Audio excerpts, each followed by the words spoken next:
भावे गावे गीत, भावे गावे गीत शुद्ध करून या चित्त. तुझ भावा आहे देव तरी हा सुलभ उपव. अनेकाचे कानी गुण दोष मनानानी. तुझ भावा आहे देव तरी हा सुलभ उपव. मस्तक ठेंगणा करी संतांच्या चरणा. तुझ भावा आहे देव तरी हा सुलभ उपाव.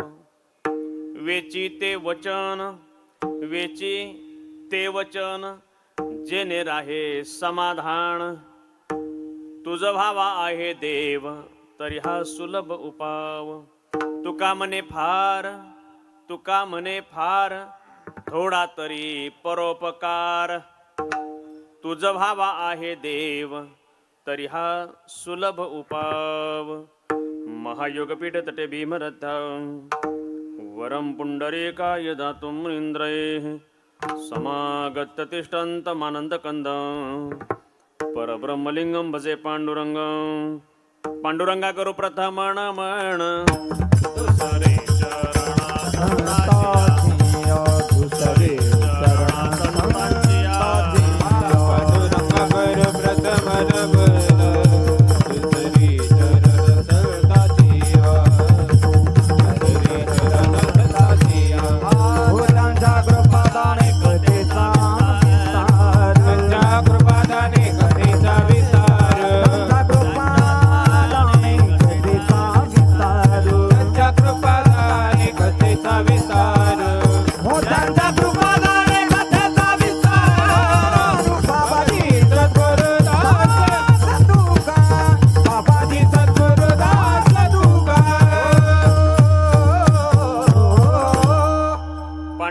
प्रथम नमन दुसरे चरणा संतांची त्यांच्या कृपादान एकतेचा विस्तार. बाबाजी सद्गुरु दास तुका.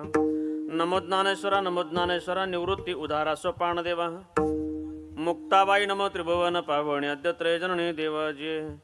नमो सद्गुरु तुकया ज्ञानदीपा, नमो सद्गुरु सच्चिदानंद रूपा, नमो सद्गुरु भक्त कल्याण मूर्ती, नमो सद्गुरु भास्करा पूर्ण कीर्ती. वांछा कल्पतरुभ्यश्च कृपा सिंधुभ्य एव च पतितानि पावनेभ्यो श्री अगस्ते नमो नमः. मस्तक माझा पायावरी, मस्तक माझा पायावरी, मस्तक माझा पायावरी. वारकरी संतांचा, वारकरी संतांचा, वारकरी संतांचा, वारकरी संतांचा, वारकरी.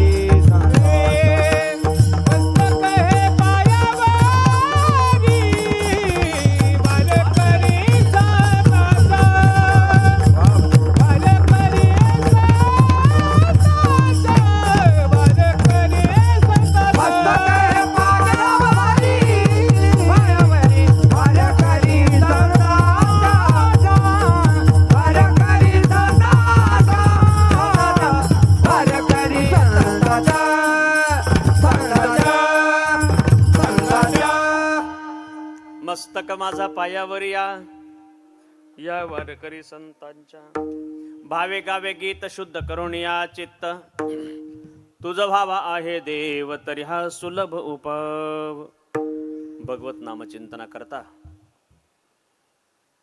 आपल्या सर्वांच्या समोर म्हणून दाखवलेला अभंग वारकरी संप्रदायातील महान भगवत भक्त श्री क्षेत्र देहनिवासी वैराग्यस्य परमूर्ती जगद्गुरु श्रीमंत श्री तुकाराम महाराजांचा 6 चरणांचा आपल्या सर्वांना देवापर्यंत पोहोचण्याकरता 5 प्रकारचे मार्ग सांगणारा अभंग. विठाला विठाला विठाला विठाला विठाला विठाला विठाला विठाला. अभंग तुकोबरायचा. तुकोबरा या अभंगाच्या ध्रुवपदामध्ये आपल्याला प्रश्न विचारतायत. तुझ भावा आहे देव, प्रश्नार्थक आहे. जर या प्रश्नाचं उत्तर आपलं होकारार्थी असेल, तुझ भावा आहे देव, आपलं जर उत्तर हो असेल, आपल्याला अपेक्षा असेल, आपल्याला गरज असेल, तर उत्तरार्धामध्ये तुकोबराय सांगतात तरी हा सुलभ उपाव. हा न एक वचनात तुकोबराय एका एका उपायानं आपण देवापर्यंत जाऊन पोहोचू शकतो. हा सुलभ उपाय कोणता उपाय?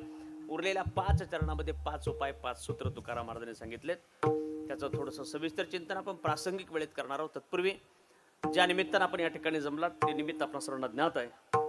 वक्त्याचं कर्तव्य या नात्यानं प्रसंगानुसार काहीसा परिहार देणं गरजेचं आहे. म्हणून मोठ्या थाटामाटाच्या उत्साहाच्या वातावरणामध्ये गेल्या 15 वर्षांपासून अव्याहतपणे पार पडत असलेला आपला हा अखंड हरिनाम उत्सव आणि या उत्सवातले आजच्या या दुसऱ्या दिवसाच्या कीर्तनाच्या निमित्तानं 15व्या वर्षातल्या दुसऱ्या दिवसाच्या कीर्तनाच्या निमित्तानं तुमच्यासारख्या मोठ्या माणसांच्या दर्शनाचा हा योग आहे. या निमित्तानं ज्यांचे आशीर्वचन या उत्सवाच्या करता लाभत आहेत परमश्रद्धेय श्री बलभीमजी महाराज जाधव, महाराष्ट्राच्या वारकरी संप्रदायाचं वैभव परमश्रद्धेय पांडुरंगजी महाराज घुले, गाथा मंदिर देहू, आणि त्यांच्या आशीर्वादानं आपल्या सर्वांच्या तन मन धनाच्या सहकार्य प्रयत्न परिश्रमातून हा उत्सव या ठिकाणी पार पडतोय. वारकरी संप्रदायातील अनेक दिग्गज मंडळी या निमित्तानं या कीर्तन सेवेच्या करता या ठिकाणी उपस्थित आहेत. त्या आणि आपल्या सर्वांच्या प्रती कृतज्ञता व्यक्त करतो.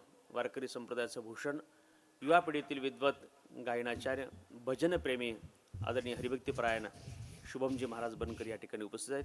त्यांच्या प्रती कृतज्ञता व्यक्त करतो. या निमित्तानं वारकरी संप्रदायाचं भूषण असलेली जी अनेक सर्व मंडळी या ठिकाणी उपस्थित आहेत, त्यामध्ये आपल्या सगळ्यांचे सुपरिचित आमचे नवनाथजी महाराज गीते भजनप्रेमी ते या ठिकाणी उपस्थित आहेत. त्यांच्या प्रती कृतज्ञता व्यक्त करतो. गायनाचार्य निर्भक्तीपरायण शरदजी महाराज दिघे या ठिकाणी उपस्थित आहेत. त्यांच्याही प्रती कृतज्ञता व्यक्त करतो. माझी सर्व पितृतुल्य असलेली महाराज मंडळी या ठिकाणी उपस्थित आहेत. मला सर्वांचा नामपरिचय नसला तरी प्रेम सद्भाव श्रद्धा आपल्या सर्वांच्या प्रती आहे. आमची सांदीपनी गुरुकुलची सर्व विद्यार्थी मंडळी या ठिकाणी उपस्थित. यामध्ये मृदुंगाचार्य आदरणीय हरिभक्तीपरायण आमचे सन्मित्र स्नेही माऊली महाराज तांबे या ठिकाणी उपस्थित आहेत. आदरणीय राहुलजी महाराज तांबे या ठिकाणी उपस्थित आहेत. त्यांच्या आपल्या सर्वांच्या प्रतिक्रिया व्यक्त करतो. विनेकरी आदरणीय हरिभक्तीपरायण दशरथजी महाराज वाळून ते या ठिकाणी उपस्थित आहेत. त्यांच्याही प्रतिक्रिया व्यक्त करतो. आपण सगळी ज्येष्ठश्रेष्ठ मंडळी आहात. आपल्या सर्वांना मनापासून या ठिकाणी अभिवादन वंदन करतो. खरं म्हणजे गेल्या 15 वर्षांपासून एक तप पूर्ण करून दुसऱ्या तपाकडे आपल्या सगळ्यांची ही वाटचाल चाललेली आहे. मुंबईमध्ये राहत असताना धकाधकीचं सगळं जीवन आहे. इथल्या सगळ्या माणसांचं जीवन हे घड्याळाच्या काट्यावर फिरणार आहे. घड्याळाबरोबर फिरणार असं नाही म्हटलं मी, घड्याळाच्या काट्याबरोबर म्हणजे मी हातातल्या घड्याळाबद्दल बोलतो. घड्याळाच्या काट्याबरोबर आपल्या सगळ्यांचं धावपळीचं धकाधकीचं सगळं फिरणं प्रवास आपल्या सगळ्यांचा आहे. अशामध्ये हे आपल्या सगळ्यांना एक आंतरिक ओढ, आपल्या मूळची वाडवडिलाची परंपरा म्हणून धार्मिक आध्यात्मिक गोष्टीचा उपक्रम त्या ठिकाणी व्हावा, ज्यातून आपल्याला एक मनशांती मिळावी, ज्यातून आपल्याला एक तणावमुक्त त्या ठिकाणी होता यावं, डिटॉक्स होता यावं, स्ट्रेस फ्री होता यावं, अशा प्रकारची आपल्या सगळ्यांच्या अंतःकरणातली भावना आहे. आणि त्याकरता गेल्या 15 वर्षापासून मोठ्या अट्टहासानं आपला हा उत्सव या ठिकाणी चाललेला आहे. खरं म्हणजे जोपर्यंत आपण या रस्त्याच्या बाहेर असतो तोपर्यंत ही सगळी मुंबई लक्षात येते, पण इथे एकदा आल्यानंतर मात्र हे सगळं वैभव पाहिलं की आपल्याला असं वाटतं की आपण आळंदीमध्ये पंढरपूरमधल्या कुठल्या तरी क्षेत्रात त्या ठिकाणी आहोत. ग्रामीण भागातली मंडळीसुद्धा सगळ्या प्रकारच्या व्यवस्था असूनही कदाचित अशा प्रकारची भौतिक व्यवस्था करतील का नाही. मला असं वाटतंय फक्त व्यक्तिगत जीवनातल्या सुखदुःखाच्या प्रसंगालाच आता आपल्याला इव्हेंट मॅनेजमेंटची आवश्यकता असं नाही, धार्मिक आध्यात्मिक उपक्रमाच्या करता सुद्धा आपल्याला आता इव्हेंट मॅनेजमेंटची गरज आहे आवटी साहेब, मला असं वाटतंय. आणि ती आपण सगळ्या या संतश्रेष्ठ जगद्गुरू तुकाराम महाराजांच्या या सेवाभावी मंडळानं या ठिकाणी आयोजित केली आहे. माननीय आपल्या सगळ्यांचे स्नेही नगरसेवक रंगनाथजी आवटी साहेब असतील, याचबरोबर सभापती शशिकला ते आवटी असतील, या मंडळाचे अध्यक्ष वारकरी संप्रदायाचा विशेष आमच्या सगळ्या तरुण पिढीच्या कीर्तनकार प्रवचकांवर प्रेम असणारे आदरणीय जालिंदरजी आवटी अर्थात माऊली असतील, किंवा मंडळाचे सर्व सन्माननीय सदस्य, ज्यामध्ये उपाध्यक्ष भानुदासजी बारवे साहेब, सेक्रेटरी, सर्व खजिनदार, सर्व सन्माननीय सदस्य, या सगळ्यांचे विशेष प्रयत्न त्या ठिकाणी आहेत. आवटी साहेबांचे आपल्या सगळ्यांच्या सोबत त्या ठिकाणी मार्गदर्शन आहे, त्यांचं योगदान आहे, आणि त्यांच्या माध्यमातून आपल्या सगळ्यांच्या माध्यमातून हा एक चांगल्या प्रकारचा भव्यदिव्य उत्सव आपण सगळी मंडळी या ठिकाणी करत असतात. या निमित्तानं आमचे स्नेही मार्गदर्शक आदरणीय नंदुनाना देशमुख ते या ठिकाणी उपस्थित आहेत. आपण सगळी परिसरातील मंडळी आहात. या जयनगरच्या परिसरातील आपल्या या दोन्ही आवटी साहेबांच्या बरोबर आणि इथल्या या सगळ्या मंडळाच्या बरोबर आमचे पद्माकरजी देशमुख आमचे बंधू आहेत. त्यांच्या माध्यमातून संपर्क आला आणि एका चांगल्या सहृदयी माणसांना जोडल्या गेल्याचा एक आनंद मनामध्ये आहे. केवळ शहरामध्ये राहिलं तर ग्रामीण भागातल्या लोकांची नाळ तुटू न देता प्रत्येकाच्या व्यक्तिगत जीवनातल्या सुखदुःखामध्ये सुद्धा, खरं म्हणजे हे दूरचं आहे, सगळं जाणं येणं सगळं दूरचं आहे, परंतु तरीसुद्धा व्यक्तिगत जीवनातल्या सुखदुःखामध्ये सुद्धा सर्वांशी प्रेमानं आदरानं संबंध ठेवून हा एक चांगल्या प्रकारचा उत्सव करण्याची भावना आपल्या सगळ्यांच्या मनामध्ये आहे. याचं विशेष कौतुक आहे. इथे या प्रकारच्या उत्सवांच्या करता तशी प्रतिकूलता आहे, परंतु सगळी ही मंडळी त्या ठिकाणी इतक्या दूरून आणायची, या सगळ्यांची एवढी व्यवस्था करायची, आणि हे होऊन सुद्धा धार्मिक आध्यात्मिक चिंतन घडलं पाहिजे. ज्ञानोबराच्या तुकोबराच्या विचाराचा वसा वारसा जागला पाहिजे. छत्रपती शिवाजी महाराजांची धर्मनिष्ठा येणाऱ्या तरुण पिढीपर्यंत पोहोचली पाहिजे. श्रीमंती संपत्ती संक्रमित करणार आहोत, पण विचार सुद्धा पुढच्या पिढ्यांमध्ये संक्रमित करणं आवश्यक आहे. आणि मला असं वाटतंय, ज्ञानोबा तुकोबराच्या विचाराचा वसा वारसा जोपर्यंत पुढच्या पिढीमध्ये जात नाही तोपर्यंत त्यांना जगण्याची उमेद मिळण्याकरता याच्यापेक्षा दुसरं साधन नाही. अलीकडच्या काळामध्ये भौतिक व्यवस्था अनुकूल होत चालली आहे, गरजेपेक्षा जास्त होत चालली आहे. अशा काळामध्ये प्रतिकूलता अनुभवलेले लोक सुद्धा आपल्या सोबत आहेत. प्रतिकूलतेतही समाधान मानता येतं. आपल्याकडे असलेली व्यवस्था ही गरजेपेक्षा जास्त आहे. असलेल्या व्यवस्थेत आपल्याला आनंदी राहता येण्याच्या करता संत विचाराशिवाय दुसरं कोणतंही साधन आपल्याकडे नाही, आणि ते आपल्या पुढच्या पिढ्यांमध्ये पोहोचणं गरजेचं आहे. मी नेहमी सांगत असतो, अलीकडच्या काळामधली शिक्षण व्यवस्था बदलत असताना इंग्रजी माध्यमामध्ये सुद्धा चिमणी कावळ्याची गोष्ट अपडेट करून सांगितली जाते, इंग्रजी करून सांगितली जाते. पण आपले वडील, आपले आजोबा, आपले पंजोबा या लोकांनी जो त्यांच्या पूर्वाश्रमीच्या जीवनामध्ये प्रतिकूल काळ अनुभवलेला आहे, तो मात्र आपल्या नंतरच्या पिढ्यांना सांगितला जात नाही. वेगळी वेगळी प्रेरणादायी चरित्र सांगितली जातात, संत राष्ट्रपुरुषांची चरित्र सांगितली जातात. भले आता प्रत्यक्ष पुस्तक घेऊन बसत नसतील, पण ई बुकच्या माध्यमातून का होईना पण मुलांमध्ये तशा प्रकारचं वाचन, राष्ट्रपुरुषांचा प्रेरणादायी इतिहास त्यांच्यापर्यंत पोहोचवण्याची भावना असते. पण आपल्याही कुटुंबातले आपले वडील, आजोबा, पंजोबा, खापर पंजोबा, निपर पंजोबा, डापर पंजोबा यांचा पूर्व इतिहास जर पाहिला तर तो सुद्धा अत्यंत प्रतिकूलतेतून अनुकूलतेकडे येणार आहे. माझा अंदाज आहे तो चुकीचा ठरावा असं माझी भावना आहे. आपल्या कोणाच्याही घरामध्ये आपले वडील म्हणा, आजोबा म्हणा, पंजोबा म्हणा यांच्याबद्दलची 2 पानं लिहिलेली नाहीत, आपल्याला माहिती आहे. पण आपण मात्र ती आपल्या मुलांना सांगितलेली नाहीत, आपल्या नातवांपर्यंत ती पोहोचणार नाहीत. आपल्याबरोबर त्यांचा तो इतिहास, त्यांचे कष्ट संपून जाणार आहेत. अनवाणी पायाने फिरणारी ही पिढी आहे. इथे जेवढी टोपीवाली माणसं माझ्या समोर बसलेली आहेत, कार्यकर्त्यांनी टोपी घातली तेवढे सोडून जुने पायजम्याले धोतरावाली माणसं जी समोर बसलीत ना, अशा जुन्या पिढीच्या लोकांना त्यांच्याबरोबर त्यांचे कष्ट, त्यांच्याबरोबर त्यांचे श्रम, त्यांच्या मुलांना माहिती असलेला त्यांचा पूर्व इतिहास हा या पिढीबरोबर त्या ठिकाणी जाईल. पण आपल्या घराच्या इमारतीचा जो पाया आहे, हा पाया नेमका कसा आहे तो आमच्या नंतरच्या पिढ्यांपर्यंत पोहोचणं आवश्यक आहे. आणि हा पोचण्याकरता संत विचाराशिवाय दुसरा पर्याय आपल्याकडे नाही. आणि म्हणून आपण इथल्या या शहराच्या वस्तीमध्ये सुद्धा अशा प्रकारचा अट्टहासानं हा उपक्रम करत आहात. आपल्या सर्वांना मनापासून त्या ठिकाणी धन्यवाद देतो. बरोबर 9 वाजलेले आहेत आणि बरोबर 10 वाजता आपण थांबणार आहे. घड्याळ पाहू नका, माझ्यावर विश्वास ठेवा. तुमचा घड्याळावर फार विश्वास आहे का? नाही म्हणजे मी हातातल्या घड्याळाबद्दल बोलतो, तुम्ही इकडे तिकडे कुठं जाऊ नका. मी काय सांगतो ऐका.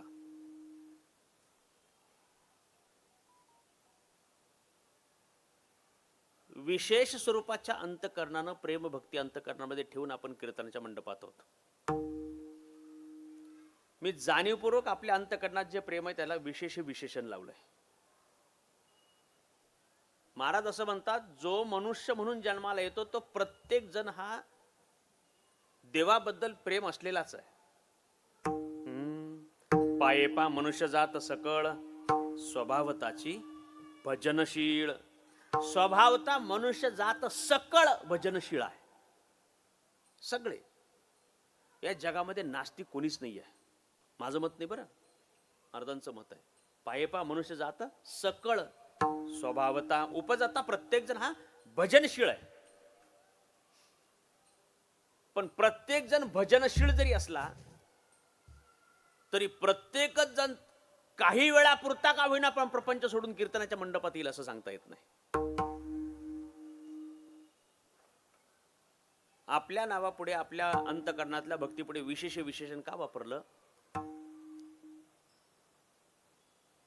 अनेक लोक तुम्ही जर बाहेर तिथे बाकड्यावर बसले तर तुमच्या लक्षात येईल. रस्त्याने जाताना येताना पाहतात, बाबा लाइटिंग दिसते, ध्वज दिसतोय, अनेक सगळे मंडप दिसतोय, बाहेर विठ्ठलाची मूर्ती दिसते, देखावा दिसतोय. सहज असं जाताना पाहिलं ना, चालू गाडीवरून चालता चालता पाहिलं नाही का आपण असं चित्र? पाहिलं का नाही पाहिलं? पाहिलं. ज्यार्थी मान हलवली याचा अर्थ त्यांच्या मनामध्ये देवाबद्दल श्रद्धा नाही का? आहे.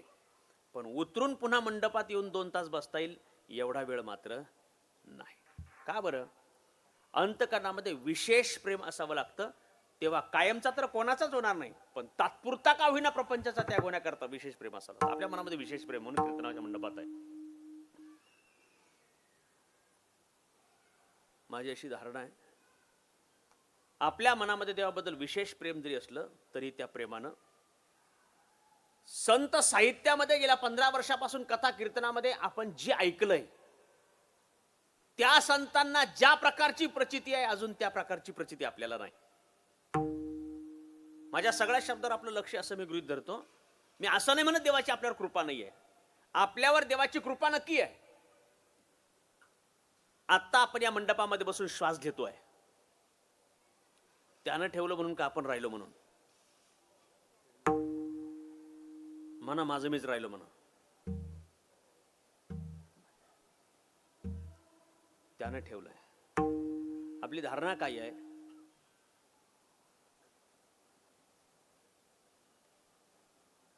या मंडपामध्ये खुलं पटांगण असताना सुद्धा आपल्याला फॅनची, पंख्याची व्यवस्था करावी लागली. का बरं? इथे आजूबाजूला खूप चांगली झाडं आहेत, पण त्या झाडाचं पान हलू द्यायचं का नाही हे मात्र त्यांना आपल्या स्वतःच्या अंतर्गत राखून ठेवलेलं आहे. वृक्षाचेही पान हले ज्याची तुझी आसतेने वेदासी बोल सगळा गलारी सा तुझी आसतेने वेदासी बोल तुझी आसतेने वेदासी बोलणे तुझी आसतेने वेदासी बोलणे सूर्यासी चालणे तुझी आपणे सूर्याची चालणे तुझ्या बडे सूर्याची चालणे तुझ्या बडे सूर्याची चालणे तुझी आपणे आईसा तू समर्थ ब्रह्मांडाचा धनी सगळ्या धरणी जा आईसा तू समर्थ ब्रह्मांडाचा धनी तू समर्थ ब्रह्मांडाचा आईसा तू समर्थ ब्रह्मांडाचा धनी. महाराजांनी सप्रमाण सिद्ध केलंय. या चराचरातली प्रत्येक गोष्ट ही त्याच्या सत्तेनं चालते. वेदासी बोलणे तुझी सत्य, सूर्याशी चालणे तुझी सत्य, वृक्षाचेही पान हाले ज्याची सत्ता. झाडाचं पान जर त्याच्या सत्तेशिवाय हलत नसेल तर आपलं शरीर कोणाच्या सत्तेनं चालतंय? चाले हे शरीर कोण बोलविते हरिबिन. आपण कीर्तनाच्या मंडपात आहे याचा अर्थ त्याची कृपा आपल्यावर आहे. पण ज्याची कृपा आहे त्याच्या सगुण किंवा निर्गुण रूपाचं दर्शन मात्र आपल्याला नाही. विशेष प्रेमानं भक्ती करतोय. मार्ग चुकीचा नाही, मार्ग बरोबर आहे.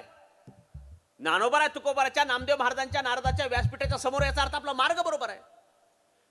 याच मार्गावर चालताना आपण असं ऐकलंय, अजाणतेपणानं परमार्थ करणारा सुद्धा भगवत दर्शन झालंय. भक्त प्रल्हादानं परमार्थ सुरू केला. भक्त प्रल्हादानं भक्ती केली, ती जाणत्या वयातली होती का अजाणत्या वयातली? अजाणत्या वयातली. उपमन्यूने केलेली भक्ती जाणत्या वयातली का अजाणत्या वयातली? अजाणत्या वयातली. ध्रुवबाळानं केलेली भक्ती जाणत्या वयातली का अजाणत्या वयातली? अजाणत्या. मग अजाणतेपणात परमार्थ करणारा भगवत दर्शन होतं. आम्ही जाणून, आणि मगाशी वापरलेलं विशेषण लक्षात ठेवा, विशेष अंतकरणानं भक्ती करतोय, साधना करतो, उपासना करतो, व्रतकले करतो, नामस्मरण करतोय, तरीही आम्हाला मात्र त्याच्या सगुण निर्गुण रूपाची प्रचिती नाही. कारण काय आहे? मार्ग बरोबर आहे, विशेष प्रेम आहे. मला असं वाटतं आपलं प्रेम प्रपंचावरही आहे आणि आपलं प्रेम देवावरही आहे. ठीक आहे नाही, आपण सगळे प्रापंचिक होतो. आपलं प्रपंचावरही आहे, आपलं प्रेम देवावरही आहे. खरं सांगा, मी कोणाला सांगणार नाही, जेवढं प्रपंचावर आहे अजून तेवढं देवावर.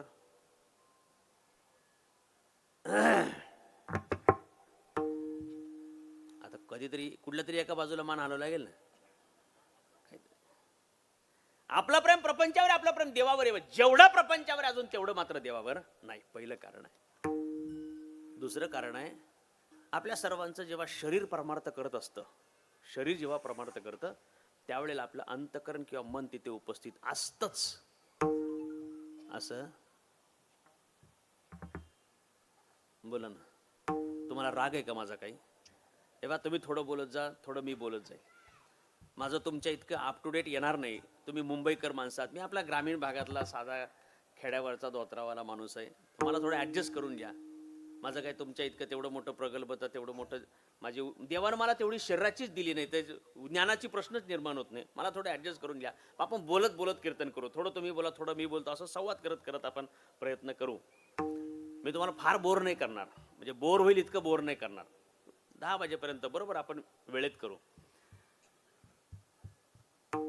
शरीर जेव्हा आपण साधनेमध्ये असतं त्यावेळेला आपलं मन तिथे असतंच असं मात्र नाही.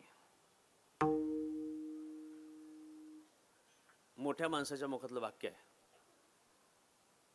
कीर्तन ऐकायला आलेली सगळीच माणसं कीर्तन ऐकतातच असं नाही. नाही ते तर नाही म्हणले, माझ्या तोंडावर नाही म्हणले. माणसं ऐकत नाही का? ऐकतात, पण ऐकलेलं ऐकत नाही. ऐकत नाही असं नाही, ऐकतात पण ऐकलेलं ऐकत नाही. परिणाम ऐकलेलं ऐकत नाही म्हणून आम्हाला पुन्हा पुन्हा ऐकावं लागतं. शरीरानं केलेल्या परमार्थाला संत परमार्थ मानायला तयार नाहीत. शरीरानं केलेला परमार्थ हे सुद्धा काय होतील? श्रम होतील. पण शरीरानं परमार्थाची क्रिया होत असताना आमच्या अंतकरणाची वृत्ती तिथे उपस्थित असली पाहिजे. म्हणून तुकोबाराय बोलतात, जर तुम्हाला देव पाहिजे असेल, तुझं बाबा आहे देव, तरी शरीरानं क्रियेतल्या 9 प्रकारच्या भक्तीतली कोणती क्रिया करतो महत्वाचं नाही, ती प्रत्येक क्रिया करत असताना आमच्या अंतकरणातला भाव तिथे उपस्थित असला पाहिजे. अभंगाचं पहिलं चरण. भावे गावे गीत, भावे गावे गीत, भावे गावे गीत, भावे गावे गीत, भावे गावे गीत, भावे गावे गीत, भावे गावे गीत, भावे गावे गीत, भावे गावे गीत, भावे गावे गीत, भावे गावे गीत, भावे गावे गीत, भावे गावे गीत, भावे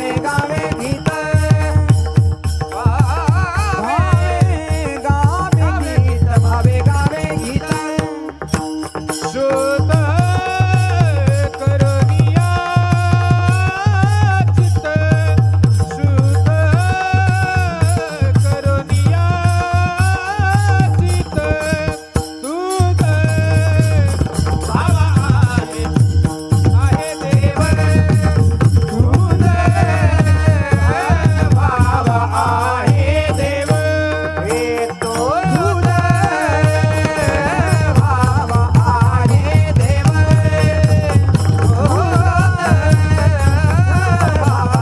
आहे देव, देव.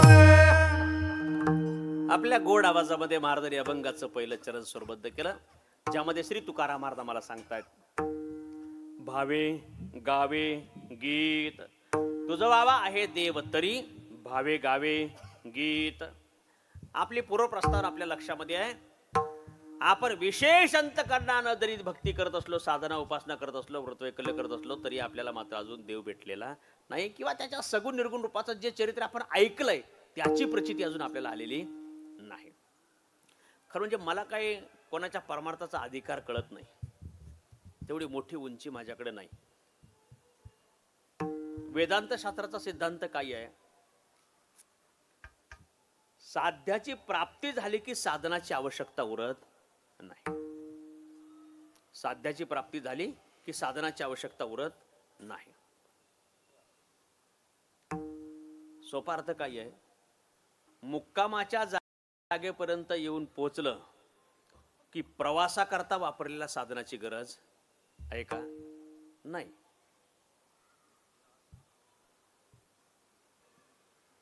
मी अकोल्याहून निघालो, संगमनेर गेलं, समृद्धी सिन्नर, मग तुमचं ते एक्झिटला उतरलो त्या आमने, ते गेलं पडगा,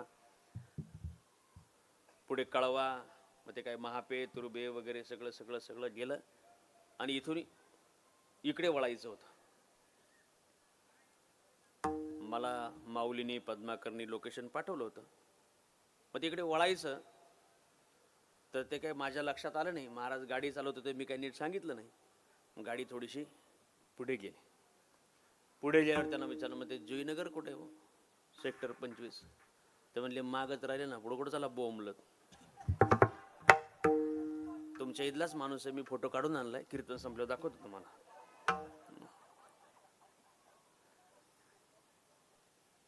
असं काही झालं नाही, मी बरोबर आलोय. इथे येऊन पोहोचायचं संध्याकाळी 7 वाजेपर्यंत असं माझं नियोजन होतं. बरोबर 7 वाजता मी इथे येऊन पोहोचलो. इथपर्यंतच्या प्रवासाकरता वापरलेल्या गाडीची मला आता आवश्यकता राहिली, म्हणजे जाताना नेणार आहे मी, पण निदान 10 वाजेपर्यंत तरी त्याची गरज राहिली नाही. त्या साधनाचा वापर कशासाठी केला होता? फक्त इथपर्यंतच्या प्रवासासाठी. प्रवासाला पोहोचलो, मुक्काम पोहोचलो, आता आवश्यकता राहिली नाही. भक्तीच्या वाटेवर आत्ताही आपल्या सगळ्यांचा प्रवास चालू आहे. आत्ता आपल्या हातामध्ये एक साधन आहे. आत्ता इथे बसलो, इथे तुम्ही सगळी माणसं घरून सांगून आलात, कीर्तन पाहायला चाललो. कीर्तन संपल्यावर कीर्तन कशाला चाललो? ऐकायला चाललो. कीर्तन ऐकायला चाललो याचा अर्थ नवीन प्रकारच्या भक्तीतलं पहिलं साधन आत्ता आपल्या हातात आहे. श्रवणम श्रवणम श्रवणम कीर्तनम विष्णू स्मरणम पादसेवनम अर्चनम वंदनम दास्यम सख्यम आत्मनिवेदनम. ज्या अर्थी श्रवण नावाचं साधन आपल्या हातात आहे, याचा अर्थ या साधनाद्वारा आम्हाला कुठेतरी जाऊन पोहोचायचं आहे. साधन हातात आहे म्हणजे साध्य आलेलं नाही. महाराज म्हणतात साधन कोणतं पण असू द्या, ते तिथे नेऊन पोहोचवणारच आहे. मार्ग वेगळे वेगळे जरी असले तरी ते नियोजित वेळे तिथेच जाणार आहे. मागे पुढे होईल, इकडे तिकडे. जेव्हा आपण कुठल्याही लोकेशनला जाण्याच्या करता त्या माणसानं जर आपल्याला ॲक्युरेट करंट लोकेशन पाठवलं असलं तर आपण इकडून सर्च केलं की 2-4 मार्ग आपल्याला दाखवत आहे. त्यातला जवळचा मार्ग त्या ब्ल्यू लाईननं थोडासा हायलाईट केलेला असतो, पण उरलेले कधी ना कधीतरी उरलेले मार्ग आपल्याला पोहोचवणार असतातच ना, पोहोचवणार असतात. तसे याही मार्गावर आपण जिथे प्रवास करतो, इथे आपण कधी ना कधी कोणत्या ना कोणत्या मार्गाने जाऊन पोहोचणारच आहे. आत्ता आमच्या हातामधला साधन कोणतं आहे ना, तर ते साधन करत असताना जर शरीर उपस्थित असेल तर त्या प्रत्येक क्रियेमध्ये आमचं मन उपस्थित असलं पाहिजे. जवळ हे सकळ सिद्ध आहे. हात चालावया पाय तव तो आपले सोयीत पाय. तीर्थयात्रे जायचं को नको. मग आम्ही तीर्थयात्रेला जातो. आळंदीहून पंढरपूरला जाऊ, देहूहून पंढरपूरला जाऊ, अगस्ती महाराजांच्या बरोबर पंढरपूरला जाऊ, निवृत्तीनाथ महाराजांच्या बरोबर पंढरपूरला जाऊ. जिथे आपली श्रद्धा असेल त्या संताबरोबर आपण पंढरपूरला जाऊ. जाताना नुसतं शरीरानं चालत गेलो नाही. नाम घेता वाट चाली, यज्ञ पाऊला पाऊली. आम्हाला तिथे जाताना शरीर तिथे असताना काय करावं लागेल? नामस्मरण करत चालावं लागेल. जर वाटेनं नुसतं चालत गेलो, लोकांची गंमत पाहत, तर किलोमीटर होतील पण भक्ती होणार नाही. आणि म्हणून साधन कोणतं महत्वाचं नाही. 5-50 वर्ष वाऱ्या केल्या, शरीर थकलं, जाण्याची इच्छा आहे पण शरीर साथ देत नाही. दिंडीवाल्याने पत्रिकेत सूचना टाकली असते, ज्येष्ठ व्यक्तींनी आणि आजारी माणसांनी यायचं नाही. पण जाण्याची तळमळ आहे. महाराजांनी मार्ग सांगितला, ठाईचं बैसोनी आवडी अनंत. तुम्ही आहे तिथे बसा आणि नामचिंतन करा. याचा अर्थ काय? पायी चालणाऱ्याला जेवढं पुण्य मिळेल त्यांना घरी चिंतन केलं तर त्यांना मिळणार नाही का? मिळणार आहे. चिंतन तेच आहे. अंतकरणाची वृत्ती तपासतात ना, म्हणून भावे गावे. या महाराज मंडळीला छान गाता येतं, तितकं चांगलं आपल्याला गाता येत नाही. समोर महाराज बसलेले आहेत, भजनी मंडळी, ज्येष्ठ वारकरी मंडळी आहे, यांना गाता येतं. सगळ्यांना गाता येतं का? येत नाही. वाक्याचा जर सरळ अर्थ घेतला, तुझं भाव आहे देव तरी भावे गावे गीत शुद्ध करून या चित्त. देवाचं गीत गावं म्हणजे तुम्हाला देव मिळेल. वाक्याचा सरळ अर्थ घेतला तर ज्यांना गाता येतं त्यांना देव मिळेल. याचा अर्थ ज्यांना गाता येत नाही त्यांना देव मिळणार नाही. शुभम महाराज, मला असं वाटतं निदान तुकाराम महाराज तरी आमच्यावर अन्याय करणार नाही. कसं काय? आम्हाला गाता येत नाही, आम्हाला देव मिळणार नाही का? स्वतः तुकोबाराची गाथ्यातल्या दुसऱ्या अभंगामध्येच काय भाषा आहे? नये जरी तुझं मधुर उत्तर दिदला सुस्वर नाही देवे, नाही तया विन भुकेला विठ्ठल येईल तैसा बोला. राम कृष्ण येईल तैसा बोल. राम कृष्ण येईल तैसा बोल. राम कृष्ण येईल तैसा बोल. नाही तया विना भुकेला विठ्ठल येईल तैसा बोल.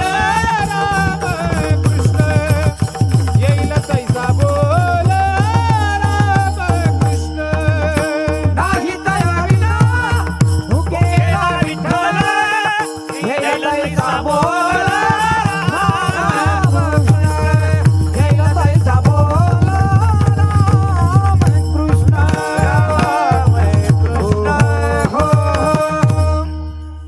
येईल तैसा बोल रामकृष्ण.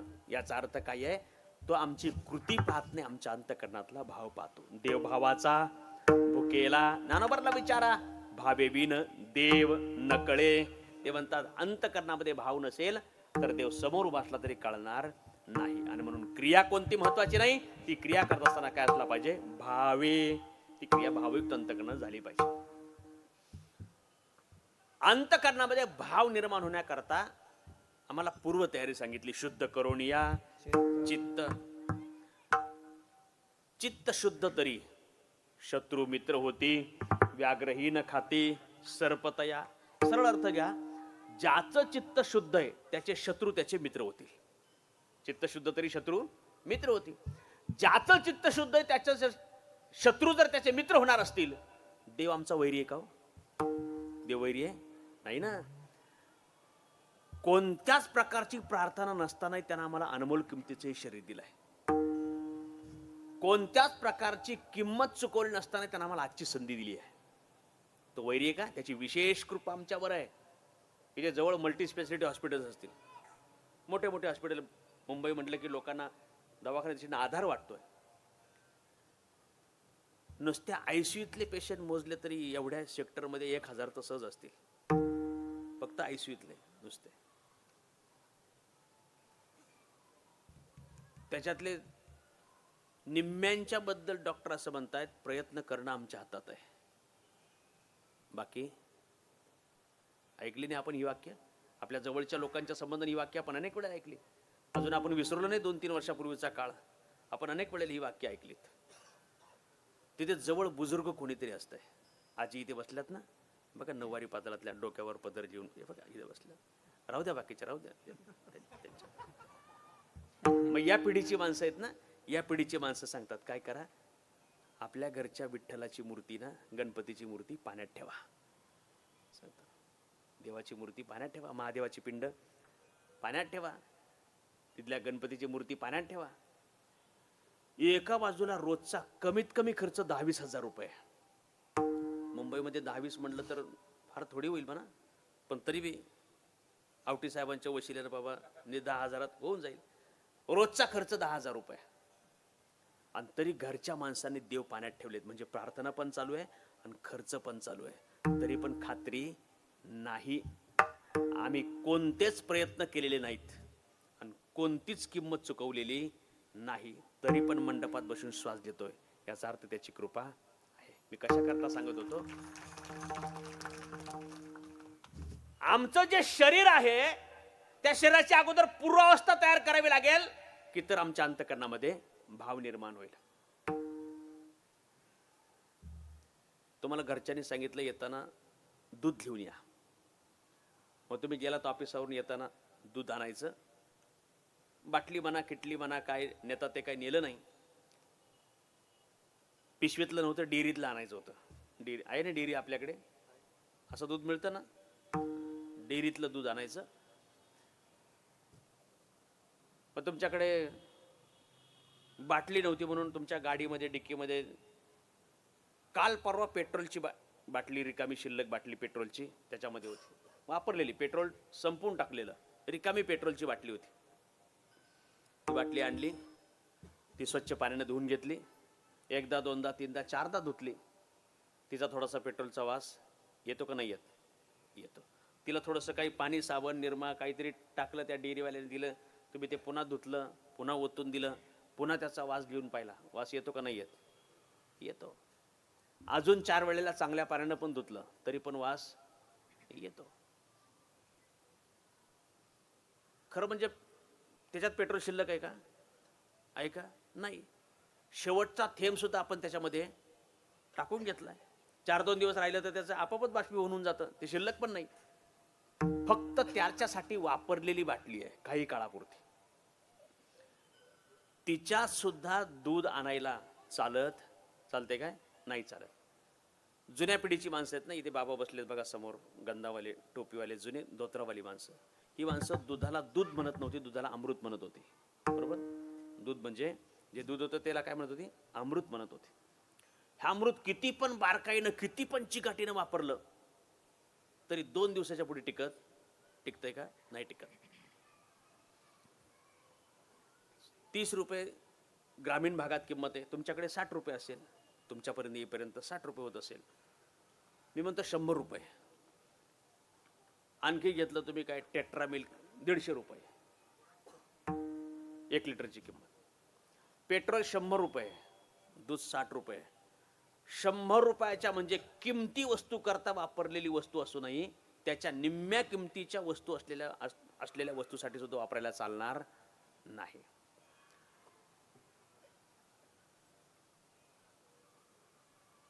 जे 2 दिवसाकरता टिकणारं अमृत आहे, 2 दिवसाकरता टिकणारं जे अमृत आहे, त्या अमृताच्या करता त्याच्यापेक्षा किमती असलेल्या वस्तू करता वापरलेली बाटली जर चालणार नसेल तरी अविनाशी स्वरूपाचं नाम अमृत आहे. ईश्वर कोण आहे? मगाशी महाराजांनी प्रमाण दिलं, त्याचा उत्तर जर लक्षात आहे, ऐसा तू समर्थ ब्रह्मांडाचा धनी, या जगाचा चालक मालक नियंता आहे. नाही घडविला, नाही बैसविला. जेव्हा कोठेच नव्हते काही तेव्हापासूनचा आहे. जो अविनाशी स्वरूपाचा आहे, जो या चराचराच्या पूर्वी होता आणि चराचराच्या नंतर सुद्धा राहणार आहे, त्या अविनाशी स्वरूपाच्या असलेल्या त्या परमात्म्याचं नामस्मरण करण्याकरता अगोदरच अशुद्ध असलेलं चित्त चालणार आहे का? चालणार नाही. म्हणून तयारी सांगितली, शुद्ध करून या चित्त. आणि एकदा का चित्त शुद्ध झालं की आम्ही केलेलं नामस्मरण कसंही जरी असलं तरी ते आम्हाला देवापर्यंत नेऊन पोहोचवणार आहे. तुझं बाबा आहे देव, तरी हा सुलभ उपाय. कोणता उपाय? भावे गावे गीत. आणि त्याचा उत्तरार्ध आहे शुद्ध करून या चित्त. चित्त शुद्ध करा आणि भावयुक्त अंतकरणाने त्याचं नामस्मरण करा. जमलं तर ठीक आहे, नाही जमत त्यांच्या करता दुसरं सूत्र अभंगाच्या 3ऱ्या. अनिकाचे कानी, अनिकाचे कानी, अनिकाचे कानी, अनिकाचे कानी, अनिकाचे कानी, अनिकाचे कानी, अनिकाचे कानी, अनिकाचे कानी, हो अनिकाचे कानी, अनिकाचे कानी, अनिकाचे कानी, अनिकाचे कानी, अनिकाचे कानी, अनिकाचे कानी, अनिकाचे कानी, हो अनिकाचे कानी, गुण दोष मना नानी, अनिकाचे कानी, गुण दोष मना नानी, तुझे भावा आहे देव, तुझे भावा आहे देव,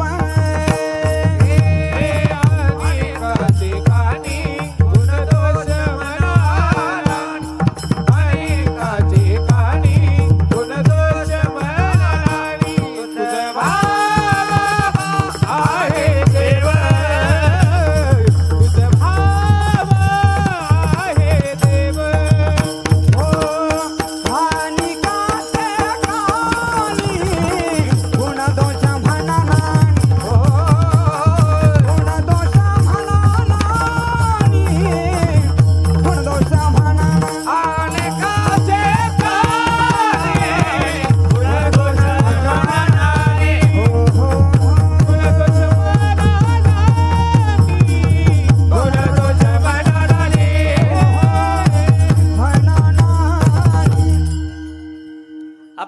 आवाजामध्ये महाराजांनी अभंगाचं तिसरं चरण स्वरबद्ध केलं, ज्यामध्ये श्री तुकाराम महाराजांनी आम्हाला दुसरा उपाय सांगितला, दुसरं सूत्र दिलंय. तुझं बाबा आहे देव तरी हा सुलभ उपाय कोणता? अनेकाचे कानी गुण दोष मनानानी.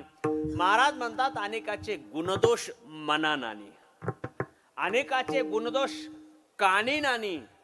कोणाचे गुणदोष कानानं ऐकू नका आणि मनातही आणू नका. कशा करता? तुझं बाबा आहे देव तरी कोणाच्या गुणाचा विचार नको, कोणाच्या दोषाचा विचार नको, जर आपल्याला देव पाहिजे असेल तर. का बरं? एक गोष्ट लक्षात ठेवा, आपल्या बाजूला असा एकही माणूस नाही. पहिलं कारण सांगतो, आपल्या बाजूला असा एकही माणूस नाही ज्याच्याकडे फक्त गुण आहेत, एकही दोष नाही. तसा आपल्या बाजूला असाही कोणी माणूस नाही ज्याच्याकडे फक्त दोष आहेत, एकही गुण नाही. काय बोललो? असाही कोणी नाही ज्याच्याकडे फक्त गुण आहेत आणि असाही कोणी नाही ज्याच्याकडे फक्त दोष आहेत. प्रत्येक माणूस हा गुण आणि दोषाचा मिळून बनलेला आहे. पाप पुण्य समान समी. जेव्हा पाप आणि पुण्य समान झालं ना, तरीच पाहिजे, मगच आम्हाला मनुष्य जन्म मिळाला.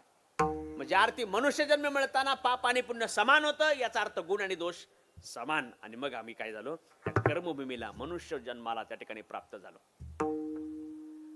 दुसरी महत्वाची गोष्ट आहे, आपल्या प्रत्येकाच्या ठिकाणले काही सामान्य दोष आहेत. प्रारब्ध कर्माने मिळाले ते बाकीच्या अगोदरचे सोडून द्या. काही मानव निर्मित दोष आहेत, सामान्य दोष आहे, मानव निर्मित, आपण स्वतः निर्माण केले आहेत. असे छोटे छोटे मानव निर्मित असलेले दोष सुद्धा घालवायला आपण समर्थ नाही. 2 वेळचं जेवण आवश्यक आहे, बरोबर ना? 2 वेळचं जेवण आवश्यक आहे साधारण तब्येतीवाल्यांच्या करता. 2 वेळचं जेवण आवश्यक आहे. पाणी आणि हवा अत्यावश्यक आहे. जेवणानंतर खायची तंबाखू आवश्यक आहे का अत्यावश्यक आहे?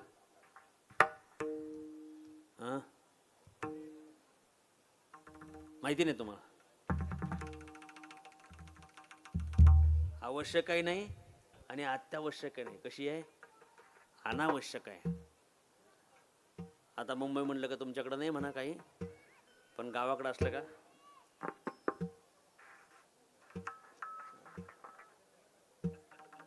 तरी पण बरीच माणसं 5G रेंज मध्ये आहेत. ऐका, हा काही विशेष दोष आहे का हो? सामान्य दोष आहे. काय काय माणसांनी माऊली पंढरपूरला गेल्यावर एवढ्या पाण्यात जाऊन शपथ घेतली, इतकाल्या पाण्यात जाऊन शपथ घेतली का आता बंद म्हणजे बंद. आणि काठावर आलं पाहू लगेच.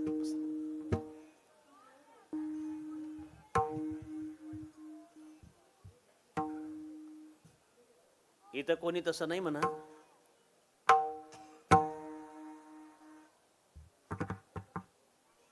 बरीच माणसं 12 महिन्यापैकीचा 1 महिना जबरदस्तीनं माणसासारखं जगायचा प्रयत्न करतात. श्रावण महिना तेवढा काटेकोर पाळतात. त्याच्यातले पण पहिले 2-3 दिवस असेच जातात.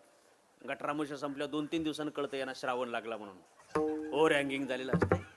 मग ते 2-4 दिवसानं श्रावणात येतात ते निवांत. आणि तरी पुन्हा श्रावणचा शेवटचा दिवस असतो बैलपोळा. आमच्याकडे श्रावणाच्या वद्य अमावस्येला बैलपोळा असतो.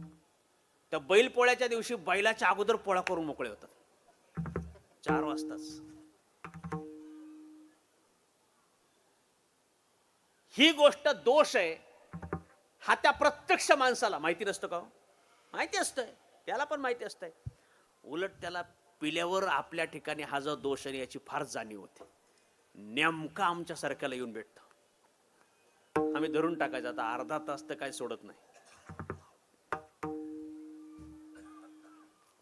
इतके छोटे छोटे सामान्य आणि स्वनिर्मित दोष जर घालवायला आपण समर्थ नसलो तर आपल्याला दुसऱ्याच्या दोषाचा विचार करायचा अधिकार नाही.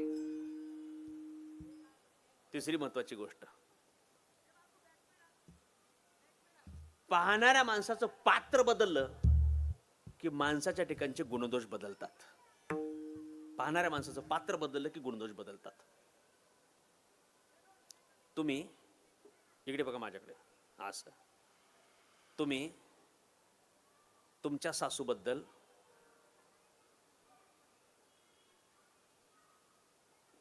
तिच्या मुली बरोबर म्हणजे तुमच्या नंदेबरोबर बोलत आहात. कळालं ना? तुम्ही तुमच्या सासूबद्दल तिच्या मुलीबरोबर म्हणजे तुमच्या ननंदेबरोबर बोलत आहात. आणि तुम्ही तुमच्या सासूबद्दल तुमच्या आईबरोबर म्हणजे तिच्या वेणीबरोबर बोलत आहात. दोन्ही वेळेला बोललेलं सारखंच असतं का?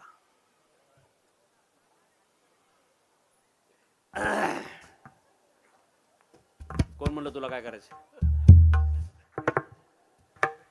व्यक्ती एकच आहे का व्यक्ती बदलली? व्यक्ती तीच आहे, पण व्यक्ती एक जरी असली तरी पात्र बदललं की आमचा विचार सुद्धा, गुणदोष सुद्धा बदलले.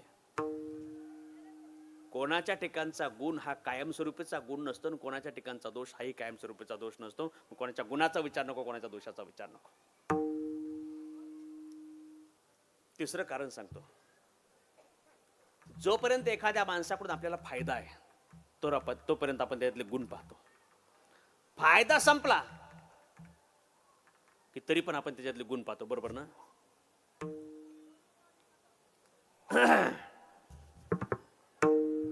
खरं सांगा, एवढे सज्जन आहे का आपण? 99 वेळेला एखाद्यानं काम करू द्या आपलं. आत्ताच्या काळामध्ये तर कॉमन झालंय. 99 वेळेला काम करू द्या, एक वेळेला नाही म्हणू द्या. काय सेल्फी काढतो का जाताना तो? बाबा साहेब, तुम्ही 99 वेळेला कामाला आले होते, जाऊ द्या आता एक वेळेला तुमच्या अखत्यारीत नाही बसत, नाही होत, तरी पण मी काही नाराज नाही, मी कायमचा तुमचाच आहे, असं होतं काय? होत नाही मला. 99 वेळेला काम नाही होत. चौथं कारण सांगू. आपल्या सगळ्यांचा असा स्वभाव आहे, जोपर्यंत एखाद्या माणसा आपल्या समोर जिवंत आहे तोपर्यंत आपण अनेक वेळेला त्याच्या दोषाचा विचार करतो. आणि एकदा का माणूस हे जग सोडून गेला की 10 दिवसात आपल्याला सगळ्या त्या माणसामधले गुण दिसायला लागतात. माऊली, मी आपल्या जुन्नर, नारायणगाव, आंबेगाव, ओतूर, तिकडे बेल्यापासून इकडे घाटापर्यंत, माळशेज घाटापर्यंत, आणि इकडे मग आमच्या संगमनेर जिथून आपलं सुरू होईल तिथून तर पार पुण्यापर्यंत सुद्धा दशकरीची प्रवचनं केलीत. भोरपर्यंत केलीत दशकरीची प्रवचन. उगा एखाद दुसरं गाव सुटलं असेल, नाहीतर जवळजवळ सगळ्या गावाला जाऊन आलो मी. आपल्याकडे पद्धत आहे ग्रामीण भागामध्ये, दशकरीचं प्रवचन संपलं की श्रद्धांजली होते. मी एक दिवशी काय केलं, पडल्या जेवढी आतापर्यंत 19 वर्ष झाली मला प्रवचन सुरू करून, आतापर्यंत मी जेवढे 10व्याची प्रवचनं केले ना, 10व्याची प्रवचनं, श्राद्धाची प्रवचनं, ती प्रवचनं संपल्यानंतर ज्या श्रद्धांजली होतात ना, नंदुनाना एक दिवशी सगळी भाषणं आठवली. सगळी भाषणं आठवली. 19 वर्षातली सगळी भाषणं आठवली. आवटी मॅडम मागची सगळी, आतापर्यंत जेवढी ऐकली होती तेवढी. आणि सगळी भाषणं आठवल्यावर माझ्या असं लक्षात आलं, मी आजपर्यंत एकाही वाईट माणसाच्या 10व्याला गेलेलो नाही. पण माझा अनुमान कशावरून आहे? नवनाथ महाराज, अनुमान कशावरून आहे? सगळ्या श्रद्धांजलीच्या भाषणांवरून अनुमान आहे माझं. बरं साहेब, आजपर्यंत मी एकाही वाईट माणसाच्या 10व्याला गेलेलो नाही. आता माझ्या मनात काय विचार यायला लागला, जर गेली ती सगळी चांगलेच होते, आपलं काय? बरं, मी बोलतो हे चुकीचं आहे का? आहे तोपर्यंत माणसं छोट्या छोट्या दोषावरून 6-6 महिने आबोला धरतात, एकमेकावर बोलत नाही आयुष्य. आणि एकदा का माणूस गेला ना, मग मात्र तिथे सांगतात, बाबा त्यांचं आमचं जमत नव्हतं, पण मात्र त्यांचे विचार. मग खरं सांगा, हे कुठे कबूल करायला पाहिजे? आहे तेव्हा कबूल केलं पाहिजे का नाही तेव्हा? आहे तेव्हा कबूल केलं पाहिजे. का सांगतो? प्रत्येकाच्या ठिकाणी गुण आणि दोष आहेत. प्रत्येकाच्या ठिकाणचे गुणदोष पाहत राहिलो तर आयुष्य फार छोटं आहे, फार छोटं आहे. क्षणभंगूर नाही भरवसा. आणि म्हणून कोणाच्या गुणाचा विचार नको, कोणाच्या दोषाचा विचार नको. एकच शेवटचं कारण सांगतो. एखाद्या माणसाच्या ठिकाणचा गुण किंवा एखाद्या माणसाच्या ठिकाणचा दोष हा नेमका त्याच्या उद्धारा करताय का पतना करताय याचा निर्णय करण्याची बुद्धी आपल्या जवळ नाही. देवाचं त्याच्या मागे काय नियोजन आहे ना याचा अंदाज आपल्याला नाही. पुराणातली गोष्ट सांगतो, मग तुमच्या माहितीतली मी फक्त आठवण करून देतो. रावणानं सीतेला पळवलं, माहितीये तुम्हाला का सांगू पहिल्यापासून? माहितीये ना? माहिती म्हणले त्यांना माहिती, 15 मिनिटात आवडत म्हणायचं. ऐका, रावणानं सीतेला पळवलं, ही गोष्ट चांगली झाली का वाईट झाली? खुलासा करतो. रावणानं सीतेला पळवलं म्हणून रावण बाजूला ठेवा, सीता बाजूला ठेवा, राम बाजूला ठेवा, लक्ष्मण बाजूला ठेवा, रामायण बाजूला ठेवा. रावणानं सीतेला पळवलं, प्रक्रिया काय घडली? दुसऱ्याची बायको पळवली, बरोबर का? रावण सीतेला पळवलं म्हणजे काय झालंय? दुसऱ्याची बायको पळवली. दुसऱ्याची बायको पळवणं चांगलं आहे का वाईट आहे? रावण सीतेला पळवलं चांगलं झालं का वाईट झालं? आता एवढा काय विचार करता तुम्ही? रावणानं सीतेला पळवलं वाईट झालं. रावणानं सीतेला पळवलं त्यावेळेला तो साधूच्या वेशात होता. जेव्हा त्यानं लंकेत नेऊन ठेवली तेव्हा तो रावण झाला, आणि रावण झाल्यावर मात्र त्यानं सीतेला स्पर्श केला नाही. आता रावणानं सीतेला पळवलं, चांगलं का वाईट? साधू तोपर्यंत तो सीतेला स्पर्श करतो, पण रावण असताना सीतेला स्पर्श करत नाही. सांगू, तो रावण फार चांगला होता, 10 तोंडाचा होता म्हणून ओळखू तरी येत होता.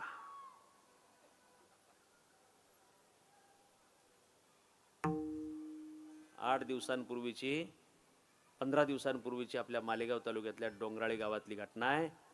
शेजारी राहत होता रावण, पण ओळखू आला नाही. ओळखू नाही आला. समाज प्रबोधनकार श्री व्यक्तिपरायण निवृत्ती महाराज देशमुख इंदोरीकर महाराज त्यांच्या घरी जाऊन आले. त्या छोट्या छोट्या त्या आई ते बाप त्यांच्या घरी जाऊन आले. तिथे गेल्यावर काय बोलणार? फक्त जाऊन, कितीही शब्द ज्ञानी पंडित माणूस असू द्या, अशा ठिकाणी जाऊन फक्त बसणं एवढीच गोष्ट हातात आहे, दुसरं काही करू शकत नाही. आपला मुद्दा दुसरीकडे जाईल. मी कशा करता सांगत होतो, रावणानं सीतेला पळवलं हे वाईटच आहे, वाईटच आहे. पण मला असं वाटतं रावण फक्त शरीरानं गेलाय, अजून वृत्तीनं रावण मात्र गेलेला नाही. सुंदर देखणी उपवर झालेली मुलगी आहे, लग्नाच्या वयात आली, शाळा कॉलेजला गेली, संध्याकाळच्या वेळेला शाळेची कॉलेजची बस आली, पण जर मुलगी उतरली नाही तर तिची आई स्वयंपाकात आहे, पण तिचं लक्ष स्वयंपाकामध्ये नसतं. तिचा बाप बैठकीत चौकात बसले असला तरी त्याचं लक्ष मात्र तिथे नसतं. मी कशासाठी सांगत होतो? खरं म्हणजे या विकृत अशा स्वरूपाच्या या सगळ्या कराल कलियुगामध्ये साधू संतांचे विचार, छत्रपती शिवाजी महाराज, धर्मवीर संभाजी महाराज, ज्ञानोबाराय, तुकोबाराय, राष्ट्रपुरुष, या सगळ्यांची चरित्र आपल्याला पुढच्या पिढ्यांमध्ये जागृत करून दिली तरच खऱ्या अर्थानं सदाचार संपन्न जीवनाचे धडे त्या पुढच्या पिढ्यांना मिळतील. आपण कीर्तनाला येणं हे योग्य जरी असलं ना, तरी पण आपल्या पुढच्या पिढ्यांना सुद्धा कीर्तन प्रवचनाला त्या ठिकाणी आपल्याला आणावं लागेल. तेव्हाच या प्रकारचं सदाचार संपन्न जीवनाचे सूत्र आपल्याला त्या ठिकाणी पुढच्या पिढ्यांमध्ये मिळतील. श्रीमंती संपत्ती भरपूर कमावता येईल, कमावलेली संपत्ती पुढच्या पिढ्यांमध्ये संक्रमित करताना त्यांचं पात्र सुद्धा आम्हाला शुद्ध करून घ्यावं लागेल, आणि ते फक्त याच विचारातून होईल. माझा मुद्दा दुसरीकडे जाईल. मी असं सांगत होतो, रावणानं सीतेला पळवलं हे वाईटच आहे. रावण सीतेला अशोकवनामध्ये ठेवतो, ज्या वेळेला तो रावण येतो त्यावेळेला त्या सीतेला स्पर्श करत नाही. हनुमंतरायाने जाऊन सीता मातेचा शोध घेतला. राम, लक्ष्मण, जामंत, वाली, सुग्रीव त्या ठिकाणी गेले. वाली नव्हता पण हे सुग्रीव वगैरे त्या ठिकाणी गेले. राम रावणाचं युद्ध झालं, रावण मारला गेला, कुंभकर्ण मारला गेला, लंका बिभीषणाला देऊन टाकली. रावणाचे सगळे राक्षस मारले, ते देवाच्या हाताने मेलेत. रावणाचे सगळे राक्षस कोणाच्या हाताने मेले? देवाच्या हाताने गेलेत. मग देवाच्या हाताने मरण आलं म्हणून राक्षसांचा उद्धार झाला का नाही झाला? राक्षसांचा उद्धार झाला. एकट्या रावणानं रामाचं बिघडवलं होतं, पण उरलेल्या राक्षसांनी मात्र रामाचं काही बिघडवलं नव्हतं. जेव्हा हे राक्षस घर बसल्या मोक्षाला प्राप्त झाले, तेव्हा ते रावणानं सीतेला पळवलं या घटनेकडे जेव्हा पाहत असतील, तेव्हा त्यांच्या दृष्टीनं रावणानं सीतेला पळवली गोष्ट चांगली झाली का वाईट झाली?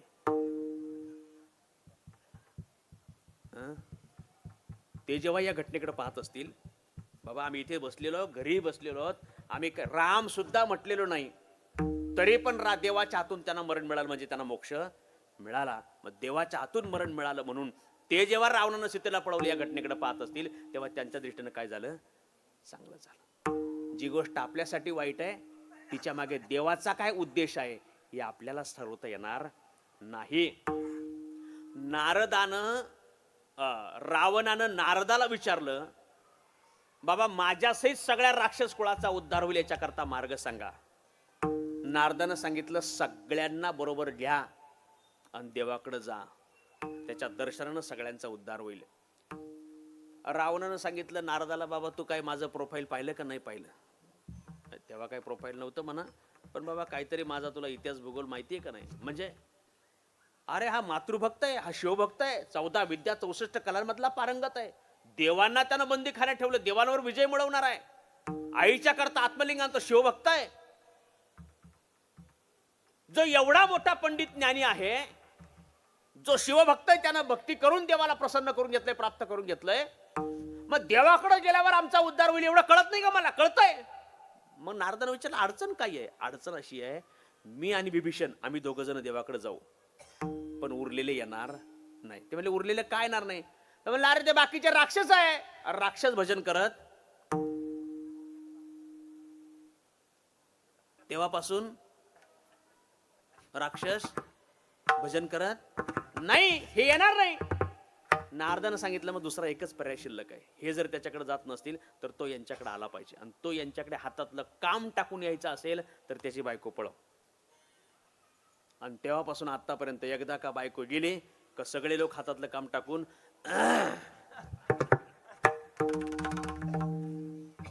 माझा मुद्दा काय आहे, रावणानं सीतेला पळवली गोष्ट वाईटच आहे, पण असताना त्यामागे देवाचं नियोजन उरलेल्या सगळ्या कुळाचा काय करायचा होता, उद्धार करायचा होता. मी कशा करता सांगितलं, तुझं बाबा आहे देव तरी हा सुलभ उपाय कोणता? कोणाच्या गुणाचा विचार नको, कोणाच्या दोषाचा विचार नको, गुण दोषासहित त्याला स्वीकारा, त्याच्यावर प्रेम करा. जमलं तर ठीक आहे, नाही जमत त्यांच्याकरता तुकाराम महाराजांनी तिसरं सूत्र, तिसरा उपाय अभंगाच्या 4थ्या मस्तक टेंगना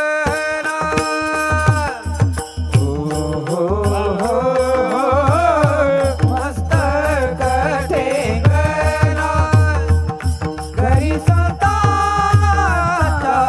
शरणा, घरी संतांच्या शरणा.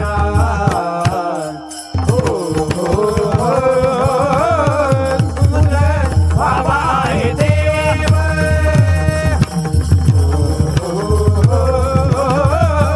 तुझे बाबा आहे देव, तुझे बाबा आहे देव, तुझे बाबा आहे देव. टाळी वाजवा एकदा यांच्याकरता. आपली सगळी आपलीच मुलं आहेत असं समजून टाळी वाजवा. ज्या वयात ज्या जागेवर असलं पाहिजे ना त्या वयात त्या जागेवर आहेत. बरोबर नाचू कीर्तनाचे रंगी किंवा तरणा भाग्यवंत नटे हरी कीर्तनात. तुकाराम महाराज आपल्याला सांगतायत, जर तुम्हाला देव पाहिजे असेल तर काय करा, मस्तक ठेंगणा करी संतांच्या चरणा. संतांच्या चरणा मस्तक ठेंगणा करी, तुझ व्हावा आहे देव तरी. जर तुला देव पाहिजे असेल तर संतांच्या चरणावर नतमस्तक व्हा. एका उपायामध्ये 2 सूत्र तुकोबरानं दिली. पहिलं, आपल्या अंगी नम्रता असली पाहिजे, मस्तक ठेंगणा, आणि असलेली नम्रता ही साधूच्या सेवेत असली पाहिजे. करी संतांच्या चरणा, संतांच्या चरणावर नतमस्तक व्हा. का बरं? देवापर्यंत पोहोचणारे संत सोडून दुसरं कोणी नाहीच आहे.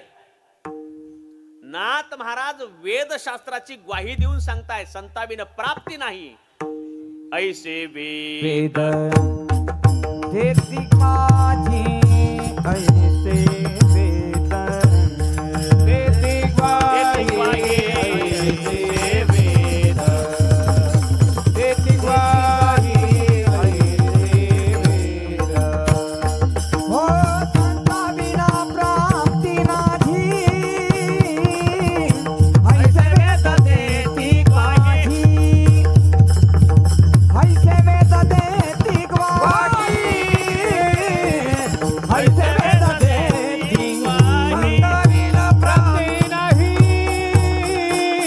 ऐसे वेद देती ग्वाही ऐसे वेद देती ग्वाही ऐसे वेद देती ग्वाही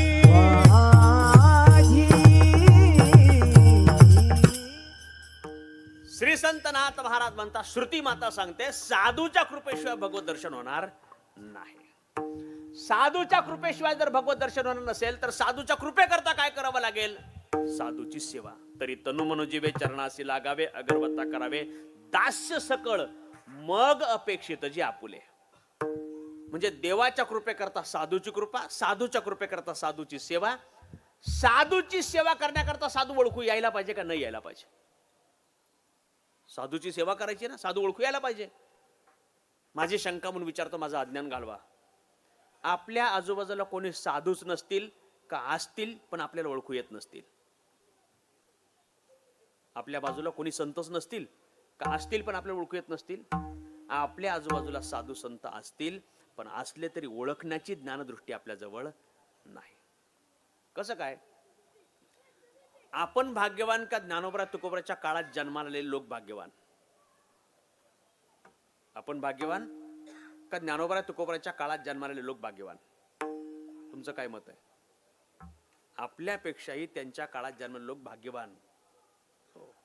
कसं काय? त्यांच्यानंतर 450 वर्षांना आपण जन्माला आलो म्हणून जर आपण स्वतःला भाग्यवान मानत असू की बाबा साधू संतांच्या भूमीत आपल्याला जन्म मिळाला, त्यांच्यानंतर मिळाला म्हणून आपल्याला आदर्श निवडता आला. त्यांच्या अगोदर जर मिळाला असता तर आपल्याला गाथा ज्ञानेश्वरी उपयोगाला आली असती का? आली नसती. मग त्यांच्या नंतर जन्माला आलो म्हणून जर आपण स्वतःला एवढे भाग्यवान मानत असू तर त्यांच्या काळात जन्मलेले लोक कसे काय हो? निश्चितपणानं आपल्यापेक्षा भाग्यवान आहेत, आपल्यापेक्षा भाग्यवान आहेत. आत्ता संप्रदायामध्ये अनेक ज्येष्ठ माणसं आपल्याला काय सांगतात महाराज, की आम्ही दांडेकर मामांचं कीर्तन ऐकलं असं सांगतात. म्हणजे त्यांच्या मनामध्ये त्याच्याबद्दलचं काय विशेष स्वाभिमान आहे. कोणी आम्हाला सांगतंय बाबा आम्ही गाडगे महाराजांचं कीर्तन प्रत्यक्ष ऐकलेलं आहे, अशी सांगणारी माणसं भेटतात. याचा अर्थ त्यांच्या मनामध्ये त्याच्यात काय स्वाभिमान आहे. काही माणसं सांगतात बाबा आम्ही सद्गुरू जोग महाराजांचं कीर्तन आमच्या वडिलांनी ऐकलंय. काही जुने पक्वाजे भेटतात ते म्हणतात आमच्या वडिलांनी त्यांचं कीर्तन वाजवलेलं आहे. कोणी म्हणतात आमच्या वडिलांनी त्यांच्या मामासाहेबांचं कीर्तन वाजवलेलं आहे. म्हणजे त्यांच्या मनामध्ये त्यांच्या काळात जन्माला याचा अर्थ काय? त्यांच्या विशेष स्वाभिमान आपल्यापेक्षा आहे. आपल्यापेक्षा संतांच्या काळात जन्मलेले लोक भाग्यवान. त्याच्यात पुन्हा 2 वर्ग आहेत.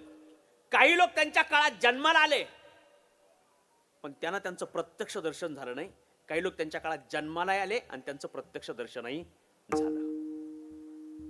ते म्हणतात धन्य मन नवीन इह लोकी लोका, भाग्य आम्ही तुका देखील. आम्ही तुकाराम महाराज पाहिलं तर आम्ही काय आहोत? भाग्यवान आहोत. मग आता पुन्हा 2 वर्ग झाले. एक त्यांच्या काळात जन्माला आले आणि एक त्यांच्या काळात जन्मून त्यांना पाहिलं. या पाहिलेल्यांमध्ये 2 वर्ग आहेत. एका वर्गानं त्यांच्या काळात जन्मून फक्त त्यांना पाहिलं पण संवाद नाही घडला.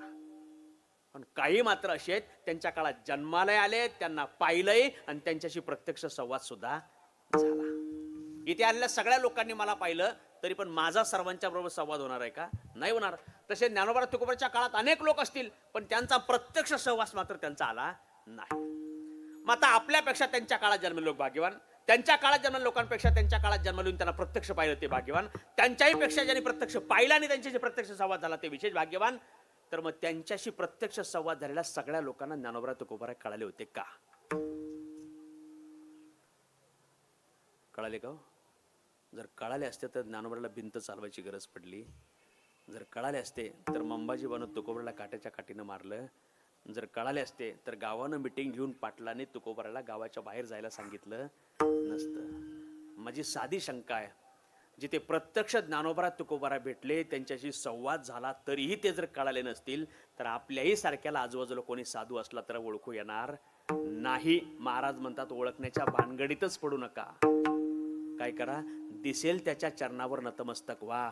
आपल्याला ओळखू येणार नाही पण भाग्यानं एखादा अधिकार संपन्न सत्पुरुष भेटला तर त्याच्या दर्शनानं आपल्या मात्र जीवनाचा उद्धार झाल्याशिवाय राहणार नाही. मस्तक ठेंगणा करी संतांच्या चरणा.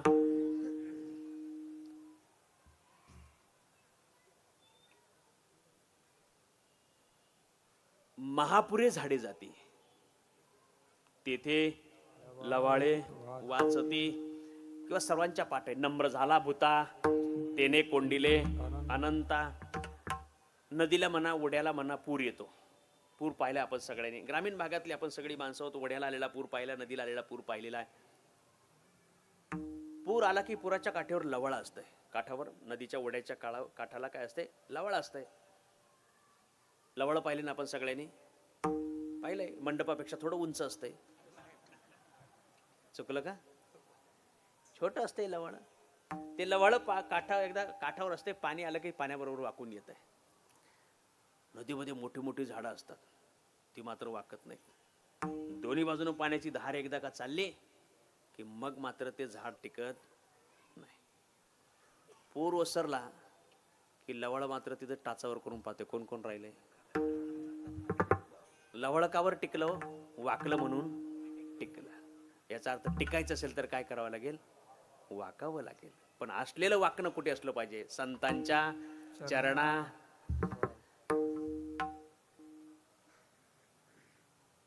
साधूची सेवा करण्याकरता साधू ओळखू यायला पाहिजे. साधू ओळखू येणार नाही म्हणून दिसेल त्या साधूच्या चरणावर नतमस्तक झालं पाहिजे. जुन्या काळातली गोष्ट आहे. जुन्या काळातली. आम्हाला साधू ओळखू येत नाही ना, त्याच्यासाठीच. एकानं कीर्तनात ऐकलं होतं की या जगामध्ये परीस नावाची काहीतरी वस्तू आहे आणि त्या परीस नावाच्या वस्तूचा का स्पर्श लोखंडाला झाला की लोखंडाचं काय होतं? सोनं होतं. त्याला सगळ्या गावापेक्षा श्रीमंत व्हायचं होतं, पण कष्ट करायची तयारी नाही. माऊली, मला असं वाटतंय या प्रकारचं पीक सगळ्या क्षेत्रात आहे. इथली अनेक सगळी ज्येष्ठ मंडळी इथे बसली आहेत. अनवाणी पायानं गाव सोडून इथं आली. पायाला चप्पल नाही. आले असतील तर आपल्याही पूर्वाश्रमीचं जीवन अंगावरच्या एका कपड्यानिशी इथपर्यंत आले आणि मग ते सगळं शून्यातून विश्व निर्माण केलं. येथे आत्ता अशी अनेक माणसं माझ्या समोर बसलीत. त्यांनी साधी पॅरेगॉनची स्लीपर वापरली, ती पण लग्नाच्या वेळेत पहिल्यांदाच. त्याच्या अगोदर चप्पल पण नाही. ती सुद्धा त्यावेळच्या काळातली स्टँडर्ड चप्पल होती. दुर्दैवानं आज ती फक्त टॉयलेट बाथरूम मध्ये चालते. पण इतक्या प्रतिकूल काळापासून इथपर्यंत माणसं आलेली आहेत. काही ना काहीतरी कष्ट श्रम करावे लागतात, सेवा करावी लागते आणि सातत्यानं करत गेलेला एखादा प्रयत्न आपल्याला एक दिवस का होईना त्या उंचीवर नेऊन पोचल्याशिवाय राहत नाहीत. अशी अनेक उंचीची माणसं आपण इथे आहात.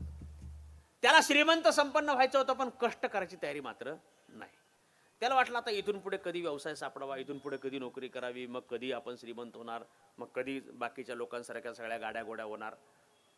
त्यानं ठरवून टाकलं एकदा परीस सापडून आणू, आणि एकदा का परीस सापडला की एका रात्रीत आपण गावापेक्षा श्रीमंत. मी कशा करता सांगतोय गोष्ट सांगणं उद्देश नाहीये. गोष्ट कशा करताय?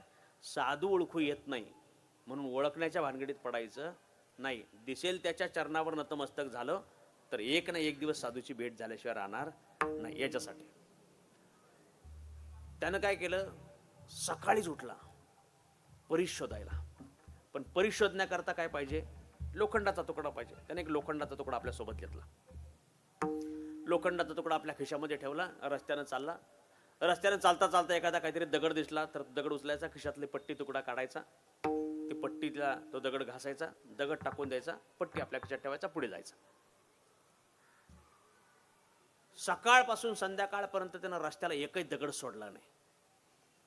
काही दगड दिसला, चमकणारी वस्तू दिसली, रंगीबेरंगी दगड दिसला, काही वेगळ्या आकाराचा दिसला, दगड उचलायचा, खिशातली पट्टी काढायची, त्या पट्टीला दगड घासायचा, दगड टाकून द्यायचा, पट्टी खिशात ठेवायचा, पुढे जायचा. पहिला दिवस गेला. दुसऱ्या दिवशी त्यानं दुसरा रस्ता निवडला. जाताना एका बाजूने, येताना एका बाजूने, एकही दगड सोडला नाही. सगळ्या जुईनगरच्या परिसरातल्या लोकांना त्याची क्रिया कळाली. हे रस्त्यानं जातंय, रस्त्यानं दगड उचलतंय, पट्टीला घासतंय, दगड टाकून देतंय, पट्टी खिशात ठेवतंय, पुढे जातंय. 2-4 दिवसात त्या सगळ्या भागातल्या लोकांना कळालं. लोकांनी त्याला नाव ठेवलं दगडघाशा. काय नाव ठेवलं? दगडघाशा. बरेच दिवस फिरला तो. कोण? विसरली नाव त्याचं तुम्ही? दगडघाशा. खिशात पट्टी ठेवून ठेवून त्याचा खिसा फाटायला लागला. कोणाचा? दगडघाशा. आणि खिसा फाटायला लागला म्हणून त्याची बायको त्याला बडबड करायला लागली. कोणाची? दगडघाशा. आणि बायको सगळ्यांची बडबड. काय धाक आहे बा. प्रामाणिकपणे कबूल केलं एवढ्या. म्हणजे सगळ्यांचीच बायको बडबड करते. त्यानं काय आयडिया केली, खिशातली पट्टी काढली, त्याला एक छिद्र पाडलं, त्याला एक दोरी बांधली, ती दोरी अशी कमरेला बांधून टाकली, पट्टी अशी पुढे मोकळी ठेवली. रस्त्यानं चालला की दगड उचलायचा, ते क्रिकेटवाले नाही का असं बॉल घासत येईल त्याच्यासारखं त्या पट्टीला दगड घासायचा, टाकून द्यायचा. बरेच दिवस फिरला तो. कोण? हा, तेवढं लक्षात राहू देत. एक दिवस तो आवरून सकाळी आंघोळ करून बाहेर आला. त्याची बायको त्याच्याकरता चपात्या करत होती. इतकी चांगली बायको होती त्याला. हा रोज बोंब मारीत फिरत होता, तरी ती त्याला डबा देत होती. मला खरं म्हणजे तो भेटला नाही शुभम महाराज. त्याला मला विचारायचं होतं, बाबा मागच्या जन्मात कोणता ग्रंथ वाचला होता बाबा.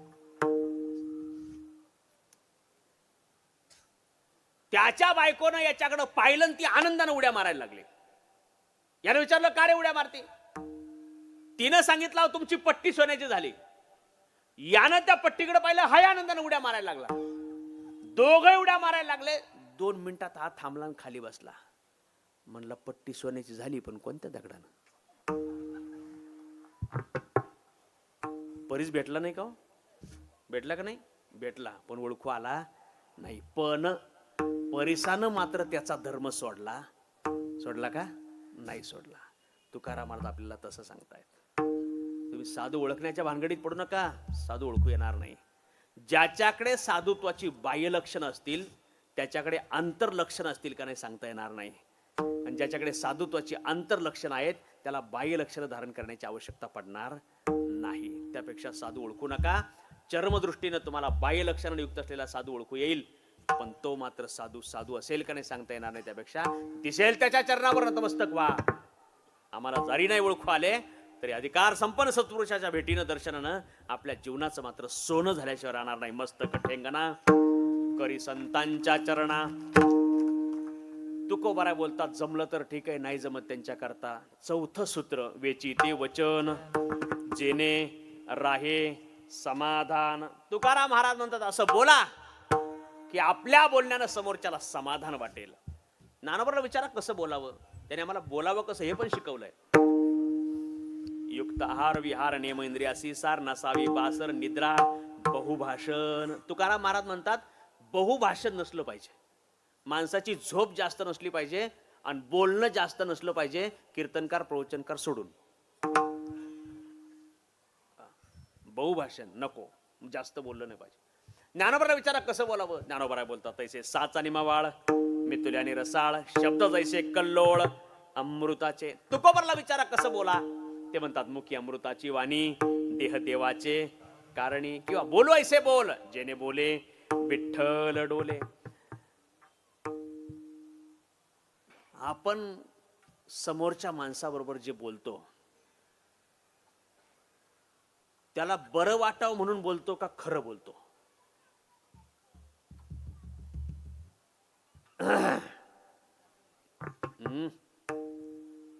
आपण समोरच्या माणसाबरोबर जे बोलतो ते त्याला बरं वाटावं म्हणून बोलतो का खरं बोलतो? बरं वाटावं म्हणून बोलतो. आता एवढं सांगितलं, अजून थोडं खरं सांगा. समोरच्या माणसाला बरं वाटावं म्हणून बोललेलं सगळ्याच वेळेला सगळं खरंच असतं असं नाही. ते तर नाही म्हणले. महाराज म्हणतात, बरं वाटावं म्हणूनही बोलू नका आणि खरंही बोलू नका, असं बोला. आपल्या बोलण्यानं त्याला समाधान वाटलं पाहिजे. जेने राहे समाधान. जमलं तर ठीक आहे, नाही जमत त्यांच्याकरता तुकाराम महाराज 5वं सूत्र 5वा उपाय अभंगाच्या शेवटच्या चरणात. तुका म्हणे फार, तुका म्हणे फार, तुका म्हणे फार, तुका म्हणे फार, थोडा तरी परोपकार, थोडा तरी परोपकार. तुला बाबा आहे देव, देव, तुला बाबा आहे देव, तरी हा सुलभ पावर, तरी हा सुलभ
तरी हा तरी हा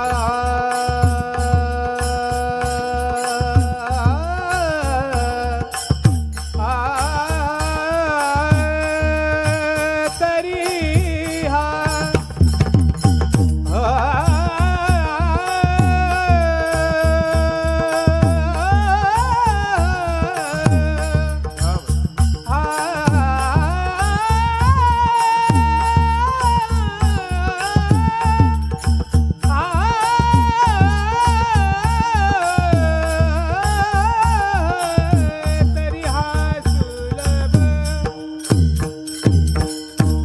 तरी हा सुलभ तरी हा सुलभ पाव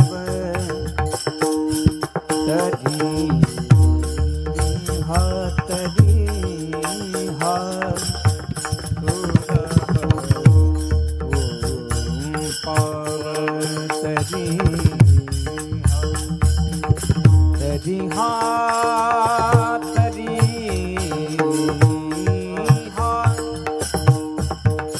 तरी हा सुलभ भूपाव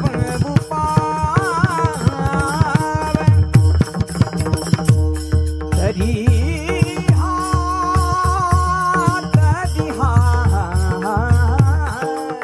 सुलभ भूपाव तरी हा सुलभ भूपाव बाबा हे देव बाबा हे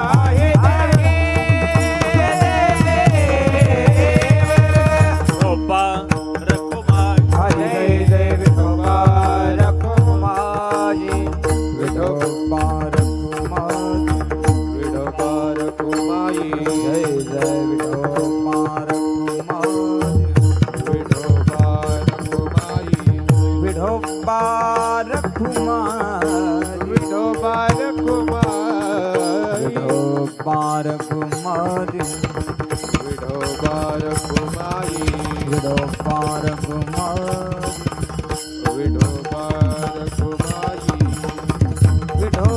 रखुमाई विठोबा रखुमाई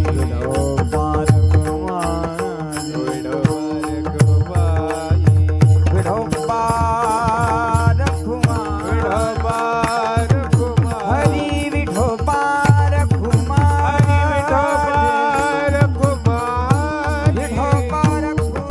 रखुमाई विठोबा रखुमाई विठोबा रखुमाई विठोबा रखुमाई हरी विठोबा रखुमाई हरी हरी विठोबा रखुमाई जय जय विठोबा रखुमाई हरी विठोबा रखुमाई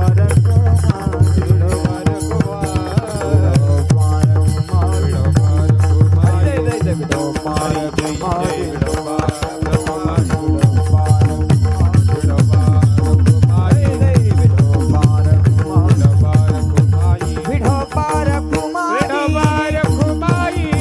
विठोबा रखुमाई विठोबा रखुमाई विठोबा रखुमाई विठोबा रखुमाई जय जय गोपा रखुमाई डाळे डाळे जय विठोबा रखुमाई जय जय जय जय विठोबा रखुमाई जय जय जय विठोबा रखुमाई जय जय जय विठोबा रखुमाई जय जय विठोबा रखुमाई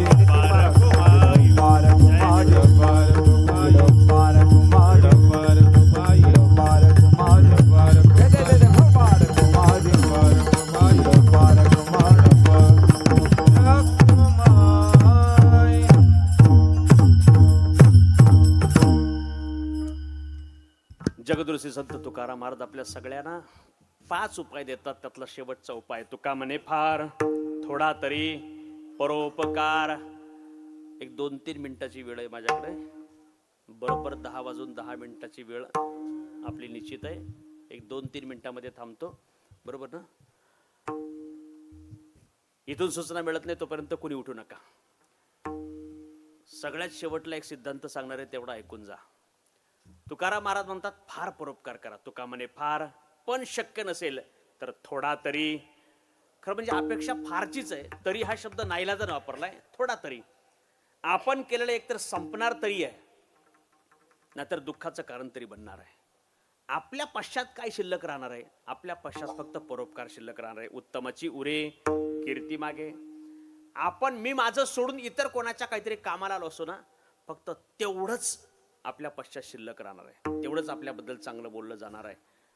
उरलेलं मात्र आपल्या दुःखाचं कारण बनणार आहे. आणि म्हणून महाराज म्हणतात थोडा तरी परोपकार. मोठं मोठं योगदान सगळ्यांनी केलेलं आहे, पण फक्त खारीचा वाटा असलेला सुद्धा प्रभू रामचंद्राच्या नजरेतून सुटलेला नाही. फक्त सिंहाचाच वाटा असला पाहिजे असं काही नाही. खारीचा वाटा सुद्धा आमच्या पश्चात शिल्लक राहणार आहे. सगळा सप्ताह एकट्याला करणं शक्य होणार नाही, पण इथे पत्रिकेमध्ये जशी वेगळ्या वेगळ्या प्रकारचं योगदान प्रत्येकानं दिलंय, तसं काही ना काहीतरी आम्हाला त्यातला खारीचा वाटा करता येईल का? थोडा तरी परोपकार. एका मिनिटाची एक गोष्ट सांगतो आणि थांबतो. आपण संपलो तरी आपला परोपकार, आपण केलेलं कर्म संपणार नाही. चांगलं केलं तरी संपणार नाही. स्वातंत्र्यपूर्व काळातली गोष्ट आहे. एक म्हातारा 80 वर्ष वयाचं रस्त्याच्या कडेला झाड लावत होतं त्याच्या शेतात. त्या देशाचा राजा तिथून चालला होता. म्हाताऱ्याचं भर उन्हामध्ये चाललेलं काम पाहिलं आणि राजानं रथ थांबवला. त्यानं विचारलं, बाबा काय करता? म्हाताऱ्यानं बसल्या जागेवरून राजाकडे पाहिलं, दुर्लक्ष केलं, आपलं आपलं काम सुरू ठेवलं. राजाला कळालं म्हाताऱ्यानं ऐकलंय पण आपल्याकडे दुर्लक्ष करतोय. राजानं पुन्हा मोठ्या आवाजात, बाबा काय करता एवढ्या उन्हात? म्हातारा म्हणला, काही नाही राजेसाहेब, झाड लावतोय. राजानं पुन्हा प्रश्न केला, कशाचं झाड लावता बाबा? म्हातारा म्हणला, जा तुमच्या मागं सगळं राज्य पडले, बाकीच्यांची चौकशी करा, कशाला माझ्या म्हाताऱ्या माणसाच्या नादाला लागताय? राजा म्हटला, बाबा इतकं ऊन झालं, एवढं वय झालंय, एवढ्या उन्हात एवढ्या वयात तुम्ही इथे काम करताय ना, म्हणून तुम्हाला आपुलकीनं विचारतोय कशाचं झाड लावताय? म्हाताऱ्यानं सांगितलं, अक्रोडाचं झाड लावतोय. आता या म्हाताऱ्यानं पहिल्यांदा राजाकडे दुर्लक्ष केलं होतं, आणि राजा आहे तो, त्याचा काही का होईना थोडासा ॲटिट्यूड त्याच्याजवळ होता. म्हाताऱ्यानं अक्रोडाच्या झाडाचं नाव सांगितलं आणि राजा हसला, पण सरळ नाही हसला, उपेक्षेनं हसला.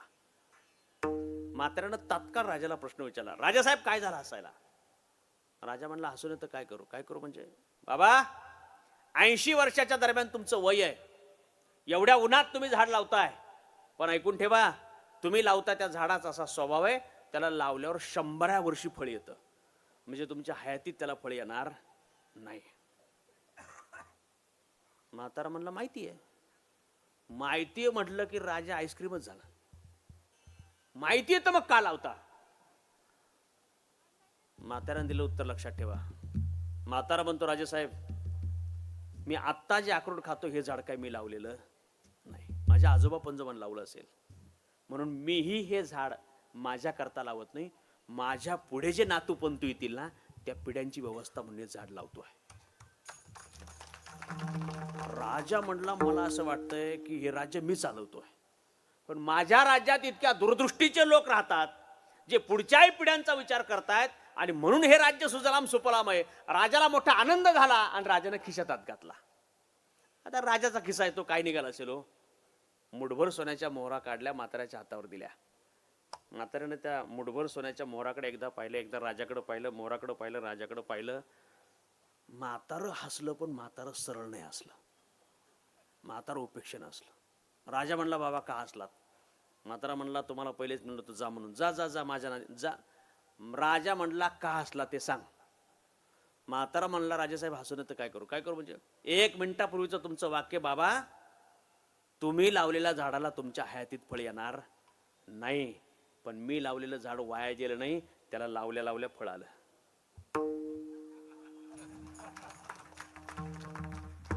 राजा म्हणला, गड्या इतकं हजरजबाबी म्हातारं, इतकं बुद्धी चातुर्यवादी, याला मी शेतात सडू दिलं, हे माझ्या मंत्रिमंडळात पाहिजे होतं, माझ्या जवळ पाहिजे होतं, माझा नगरसेवक पाहिजे होता. हा एवढा सगळा बुद्धिवादी हा म्हातारा. राजाला त्याच्या बुद्धी चातुर्याच्या बद्दल हजारवेळापणाबद्दल पुन्हा आनंद झाला. राजाला पुन्हा खिशात हात घातला. आता राजाचा खिसा येतो, कोणत्या पण खिशात हात घातला तर काय निघेलो? सोन्याच्या मोहरा, देशप्रेमीच्या थोडीचे फुटाने निघायला काय? सोन्याच्या मोहरा, मुठभर सोन्याच्या मोहरा काढल्या, पुन्हा म्हाताऱ्याच्या हातावर दिल्या. म्हाताऱ्यानं पुन्हा एकदा त्या मुठभर सोन्याच्या मोहराकडे पाहिलं, राजाकडे पाहिलं, मोहराकडे पाहिलं, राजाकडे पाहिलं. म्हातारा असं पोचलेलं होतं ना, पुन्हा हसलं पण सरळ नाही हसलं. राजा म्हणला, गड्या आता सांग का बरं असला? म्हातारा म्हणला, तुम्हाला पहिलेच म्हणलं होतं जा जा जा जा तुम्ही माझ्या. नाही नाही, तू खरं सांग, तू पिकला पण उन्हानं नाही पिकला, का असला सांग. म्हातारा म्हणला, राजासाहेब हसून येतं, काय करू? काय करू म्हणजे? राजासाहेब 80 वर्षाचं माझं वय आहे. आजपर्यंत मी एवढे उन्हाळे पावसाळे पाहिले, पण कधीच माझ्या हयातीत कोणत्याच झाडाला एका वर्षात डबल वार आला नाही. माझ्या झाडाला 10 मिनिटात दोनदा आला.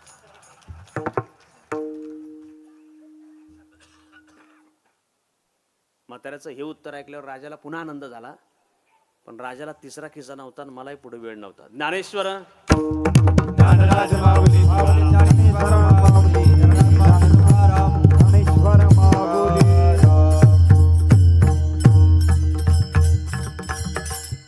5 सूत्र एका वाक्यात सांगतो, एका वाक्यात लक्षात ठेवा. देव पाहिजे असेल तर चित्त शुद्ध करा, भाविक अंतकरणाने त्याचं नामस्मरण करा.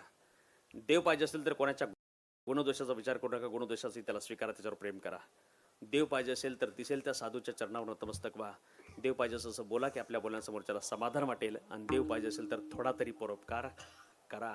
मला असं वाटतंय या परोपकाराच्याच भावनेतून आपले रंगनाथ आवटी साहेब असतील, शशिकला ताई आवटी असतील आणि त्यांचं हे सर्व संतश्रेष्ठ तुकाराम महाराज मंडळ जे आहे, सेवाभावी मंडळ, या मंडळाच्या माध्यमातून हा उत्सव उपक्रम या ठिकाणी चाललेला आहे.